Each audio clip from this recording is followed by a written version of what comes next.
as far as the loading that I'm using here, going by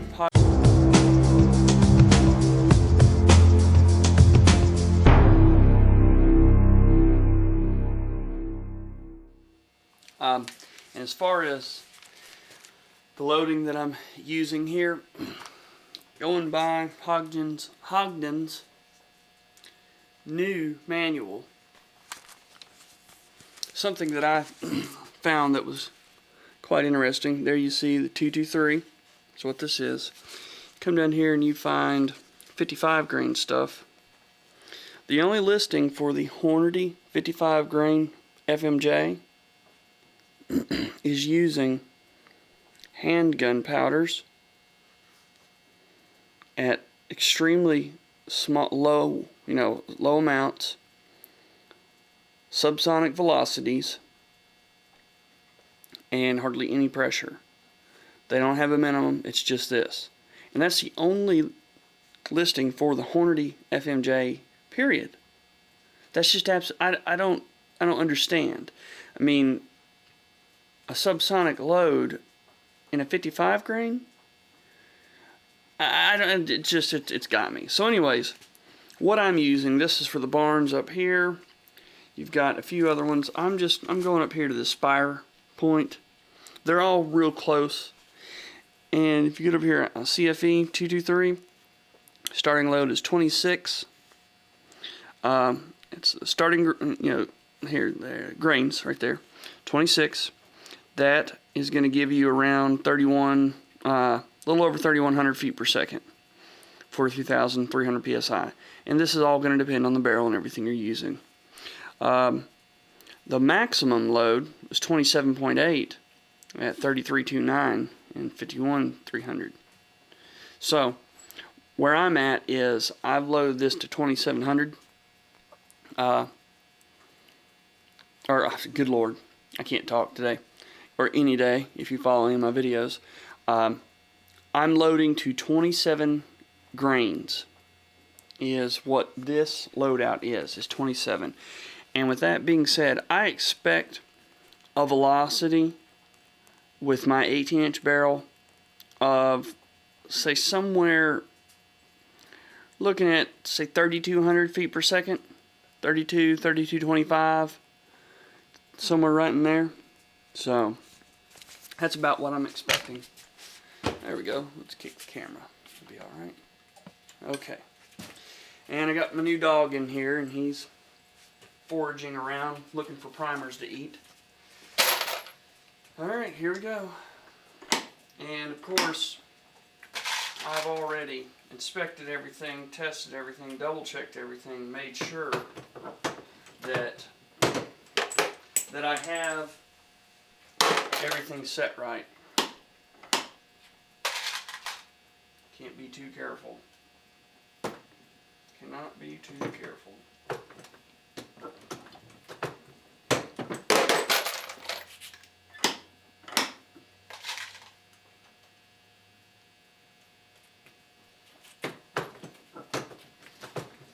Having the screwdriver on there really makes things a little easier.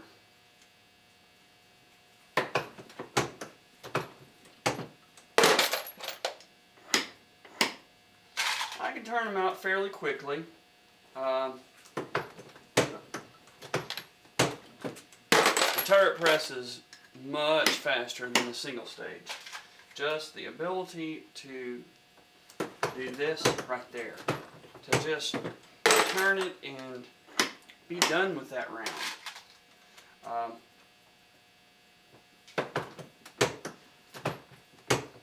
It just really helps out.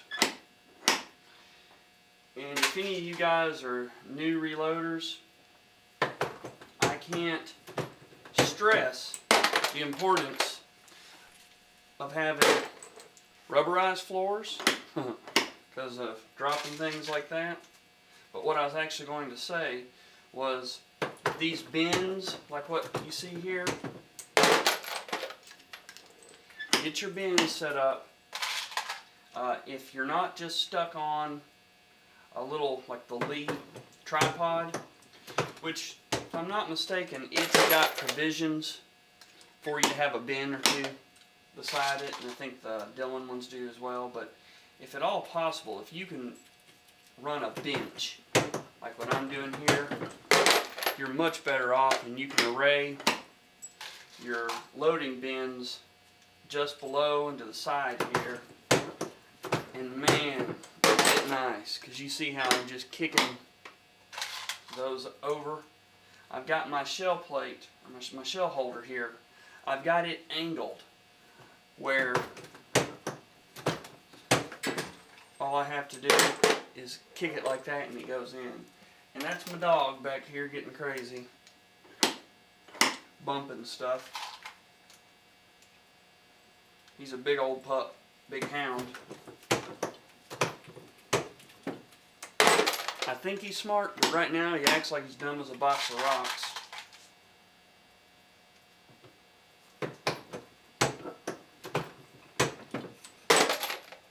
He's got some real big shoes to fill. It's actually literally not true. Our last dog was a Pekingese, and that is the best friend I ever had. And now we got this guy. We decided to go for a big dog again. And boy, what a transition.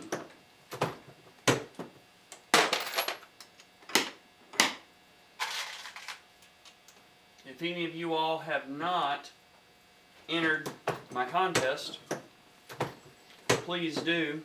We're giving away some load-bearing equipment, a plate carrier, it's a multicam, pretty nice little setup. It's got a handgun holster, molly webbing on it. Take a look at that video. And while I'm doing this, I'm going to go a little political here. Again, I've said this, if you're watching this, it's probably because you're into firearms. If you're into firearms and you are not a member of the NRA, just give your firearms away. Just hand them to someone else. Because in my opinion, and this may ruffle some feathers, you don't deserve to have your firearm if you don't join. It doesn't have to be the NRA. There's some other ones out there, but you need to be a member of some type of legislative lobbying group that is fighting for your rights to bear arms. The Second Amendment Foundation is a phenomenal one. If you buy into the stigma that's attached to the NRA and don't want to go there, join the Second Amendment Foundation. Just Google gun rights activism or whatever. Join with someone. Give some money to someone to help fight. We have a battle ahead of us, and there are so many gun owners, and half of them will sit by and let all their rights get taken from them because they're lazy or because they don't want to get off their asses and write a letter or two or do anything. Like I said, if you're watching this video, you've got a gun, you own guns, you're thinking about it, and you're not a member of some organization, or you're not writing letters yourself to your congressmen, your senators, it's very easy to find their information. If you're watching this, that means you're using the computer, most likely. Or you're able to use your phone in the capacity to watch it. And if you can do that, you can use it to look up your congressman's information. Send them an email, do something. Because if you don't, not we, if you do not do something and fight for your rights, they will be stripped from you. And the problem there is that there's a lot of people, and depending on how draconian any bill that is passed is, there may be some people that just flat out say no. You are the government and you work for us, and we are tired of you not representing us.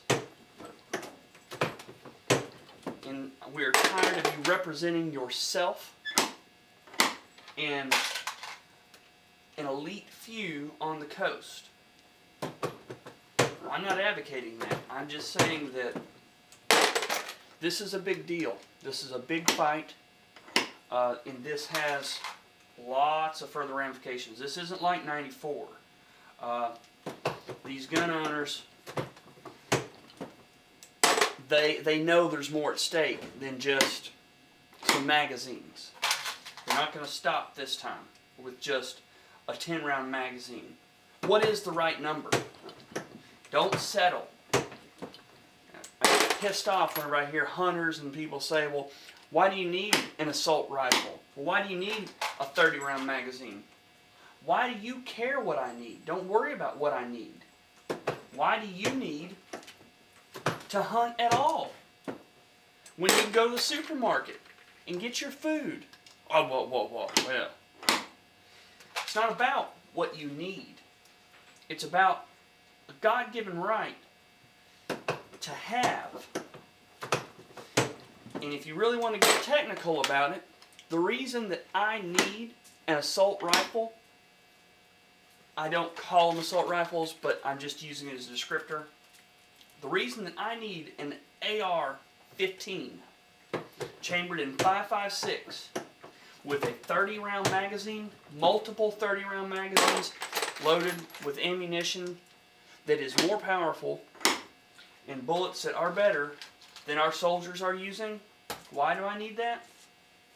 Because how do I know that the bad guy that tries to come in my door to rape my wife and hurt my daughter, or hurt me, or steal everything from us, how do I know that they're not carrying the exact same thing? How do I know that they don't have a shotgun loaded with buckshot? How do I know that? I don't know that. And that's why I need that, because I damn sure want to know that whatever that bad guy has, it's not as much as what I've got. It's not as big, it's not as powerful, he doesn't have as much ammo. Why do I need to buy thousands of rounds of ammunition on the internet? I need to buy it on the internet because that's where the deals are. It's cheaper. Because I do buy thousands of rounds of ammunition. Why do I need that? Because I love to shoot. The more I shoot, the better I am. And the better I am, the less collateral damage could possibly happen from me having to use that terrible black rifle to defend myself. Gets me absolutely heated. I don't understand. It's the whole mentality of they know what's best for us. Well, what's best for them is to leave us alone. I don't know why they are so infatuated with making other people succumb to them. I mean, this group that we've got in there right now, and the way that they're starting to act, and I say starting because I'm giving the benefit of the doubt, is exactly what I believe our founding fathers fled from when America was created, and what they envisioned as the very people that could cause the demise of this great nation and the liberties and the freedoms that we hold true and dear. Like I say, I'll have a link on joining the NRA below this video. I have it on all my videos in the comments or in the notes. Please, the NRA is $25 for a year. Join. Don't even tell anyone. If if you've got if you believe in the stigma attached to it, so what? Or is having your firearm and being free American not worth joining a group like the NRA? The NRA does a lot of good. They're good people.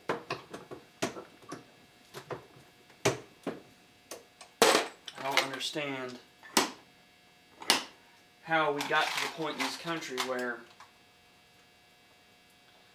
the minority, the whining minority, has so much power. I mean, when you look at it and you look at the lines, where are the real men? Well, how many real men do you know are Democrats? How many real men do you know are liberal? When I say real men, I mean men that go out and get shit done. Men that, how many lumberjacks do you know? How many soldiers? They're out there, don't get me wrong. But this country was built off of doers and people that do for themselves and have pride in themselves and what they do and getting it for themselves. And you look at where the Democratic Party is at now. I'm not against Democrats. I'm against these crazies that have taken over power of it. When I say against, I don't mean literally against. I mean, let's be clear here. Barack Hussein Obama is my president. He is the president of the United States, and therefore he is my president.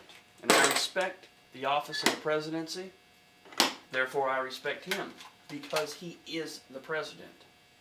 Not for any other reason. Doesn't mean that I agree or disagree with everything he's done. There are some things, okay, you take the health care bill. I wholeheartedly disagree with the health care bill because of the way it was done. We needed some of those provisions, but man, that wasn't the right way to do it. It was just wrong. Again, it's that whole mentality of, I know what's best, just get out of my way and let me do this, and you'll all be better off for it. So what if some of you have to suffer? Everyone's going to be better. It's communism. I believe that in this country, we should have health care for everyone, but it needs to be an option. There needs to be a way to opt out. And if you opt out of that government health care, if you are below a certain income bracket, you get a voucher. You get a credit that you can turn around and use that to go to a private insurance company and get your insurance. And if you are above a certain income, or maybe it's a graduated scale, where it's not just a cutoff point, but you know, maybe less and less, maybe your voucher will be less and less depending on how much you make. And finally, where you don't get anything. You just have to go get your own. Or you can buy into the government plan if you want, if you're above a certain income. See, I mean, there's so many ways they could have done this without forcing a so-called free people to purchase goods.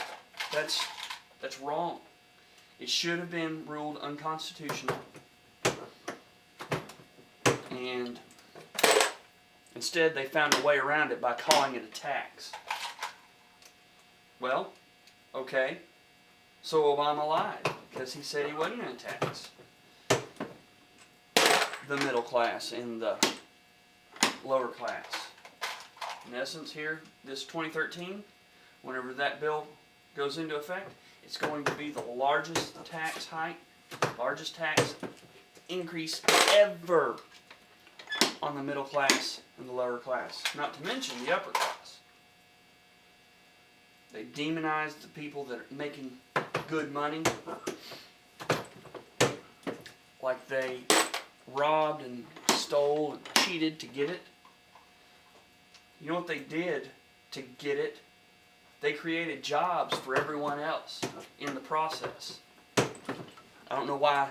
I don't know how that became a crime in this country. This country is divided. It is broken. We need to fix it. And I don't have all the answers. But this is going to be the catalyst that makes something happen. It's going to be over these gun rights, because the Second Amendment, without it, you don't have any of the other ones. And you remember that, guys. You take that in consideration. Well, got a little deep, got a little heavy. But that's how I reload on the turret press. Thanks for watching, and I'd love to see your comments on this.